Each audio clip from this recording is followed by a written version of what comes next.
কমলাকে হারিয়ে দ্বিতীয়বারের মতো হোয়াইট হাউসের বাসিন্দা ডোনাল্ড ট্রাম্প। আগামী ২০ জানুয়ারি আনুষ্ঠানিক মসনদে বসবেন তিনি। তবে এর আগেই যুক্তরাষ্ট্রের বিভিন্ন বিশ্ববিদ্যালয়ে লেখাপড়া করা আন্তর্জাতিক শিক্ষার্থীদের মধ্যে তৈরি হয়েছে উদ্বেগ। ট্রাম্প ক্ষমতায় আসার আগেই কেন শিক্ষার্থীদের এই উদ্বেগ, বিস্তারিত রিপোর্টে। ডোনাল্ড ট্রাম্পের শপথ গ্রহণের আগেই যুক্তরাষ্ট্রের বিভিন্ন বিশ্ববিদ্যালয় কর্তৃপক্ষ আন্তর্জাতিক শিক্ষার্থীদের ইমেইল করে তাদের নিজ নিজ ক্যাম্পাসে ফিরে আসার পরামর্শ দিয়েছেন। এমন তথ্য জানা গেছে বিভিন্ন আন্তর্জাতিক সংবাদ মাধ্যম থেকে। আগামী বছরের জানুয়ারিতে যুক্তরাষ্ট্রের নতুন প্রেসিডেন্ট হিসেবে শপথ নেবেন ট্রাম্প। নির্বাচনী প্রচারের সময়ে অভিবাসন নীতির পরিবর্তনের প্রতিশ্রুতি দিয়েছিলেন তিনি। এই জন্য দেশটির সামরিক বাহিনীর সহায়তা নেয়ার ঘোষণাও দিয়েছেন তিনি। কলোরাডো ডেনভার বিশ্ববিদ্যালয়ের অধ্যাপক কোলোইস্ট বলেন, এই মুহূর্তে সব আন্তর্জাতিক শিক্ষার্থী উদ্বেগে রয়েছেন। যুক্তরাষ্ট্রের হায়ার ইমিগ্রেশন পোর্টালের তথ্য অনুযায়ী ৪ লাখের বেশি অনথিভুক্ত শিক্ষার্থী যুক্তরাষ্ট্রে উচ্চশিক্ষায় লেখাপড়া করছেন।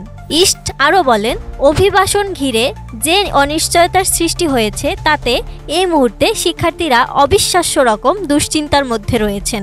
অনেক শিক্ষার্থী তাদের ভিসার মেয়াদ ও এখানে লেখাপড়া চালিয়ে যেতে পারবে কিনা তা নিয়েও রয়েছে শঙ্কা।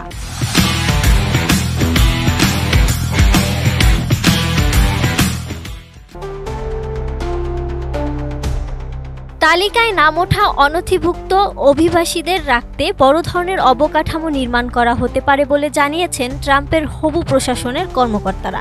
ট্রাম্পের প্রশাসনে সীমান্ত দেখভালের দায়িত্ব পেয়েছেন অভিবাসন কর্মকর্তা টম হোম্যান। তিনি বলেন, ভয়ঙ্কর অপরাধী এবং যারা জাতীয় নিরাপত্তার জন্য হুমকি তাদের অগ্রাধিকার ভিত্তিতে বিতাড়িত করা হবে। যদিও তার এই বক্তব্য উচ্চশিক্ষা গ্রহণ করতে আসা অনথিভুক্ত শিক্ষার্থীদের উদ্বেগ কমাতে পারছে না।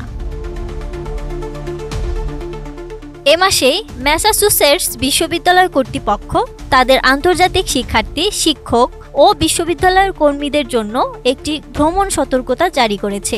সেখানে তাদের আগামী ২০ জানুয়ারি ট্রাম্পের শপথ নেয়ার আগেই ক্যাম্পাসে ফিরে আসার পরামর্শ দিয়েছেন। যুক্তরাষ্ট্রের বিশ্ববিদ্যালয়গুলোতে এখন শীতের ছুটি চলছে। বিশ্ববিদ্যালয় কর্তৃপক্ষ বলছে, ২০১৬ সালে ট্রাম্প প্রশাসন যে ভ্রমণ নিষেধাজ্ঞা জারি করেছিল সেই পূর্বাভিজ্ঞতার আলোকে ঝুঁকি এড়াতে সতর্কতা হিসেবে গ্লোবাল অ্যাফেয়ার্স অফিস এই ভ্রমণ নিষেধাজ্ঞা দিয়েছিল। ২০১৭ সালে শপথ গ্রহণের পর প্রথম সপ্তাহেই ট্রাম্প একটি নির্বাহী আদেশ সই করেছিলেন।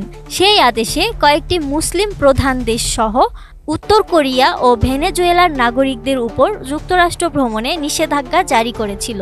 তার প্রথম মেয়াদের শিক্ষার্থীদের ভিসা সীমিত করার প্রস্তাবও দিয়েছিলেন তিনি। Desk report, ATN news.